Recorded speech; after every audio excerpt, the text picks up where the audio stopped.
ಇನ್ನೊಂದು ಇವ್ರು Naveen Patnaik, I believe he was a writer himself, poet himself. So ಅವರು ಒಡಿಸ್ಸಿ ಡ್ಯಾನ್ಸ್ಗೆ, ಒಡಿಸ್ಸಿ ನೃತ್ಯಕ್ಕೆ ಸಿಕ್ಕಾಪಡೆ ಪ್ರೋತ್ಸಾಹ ಕೊಟ್ಟರು, ಸಿಕ್ಕಾಪಡೆ ಫೆಸ್ಟಿವಲ್ಸ್ ಎಲ್ಲ ಶುರು ಮಾಡಿದ್ರು. ಆಗಿನ ಕಾಲದಲ್ಲಿ ಮಧ್ಯಪ್ರದೇಶನಲ್ಲಿ some person who loved culture, so Khajuraho festival ಅದು. ಇವಾಗಿಲ್ಲ. ಸೊ ಖಜುರಾಹೋ ಫೆಸ್ಟಿವಲ್ ಕೂಡ ಆಗತ್ತೆ, ಬಟ್ ಹೇಗೆ ಕ್ವಾಲಿಟಿ ಆಗಬೇಕು ಆಗುತ್ತಿದೆ ಅಷ್ಟೇ.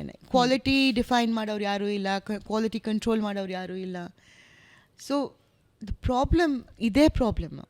ಇವಾಗ ನಾನು ನಿನ್ನೆ ಯಾವುದೋ ಒಂದು ಫಂಕ್ಷನ್ಗೆ ಹೋಗಿದ್ದೆ, ಅಲ್ಲಿ ಚಿಕ್ಕ ಹುಡುಗಿ ಒಬ್ಬಳು ಭರತನಾಟ್ಯಂ ಕಾಸ್ಟ್ಯೂಮ್ ಹಾಕ್ಕೊಂಡು ಗೆಜ್ಜೆ ಹಾಕ್ಕೊಂಡು ಬಂದು, ಈ ಹುಡುಗಿ ಜಗದೋದ್ಧಾರಣ ಮಾಡ್ತಾಳೆ ಹಾಗೆ ಹೀಗೆ ಅಂತ.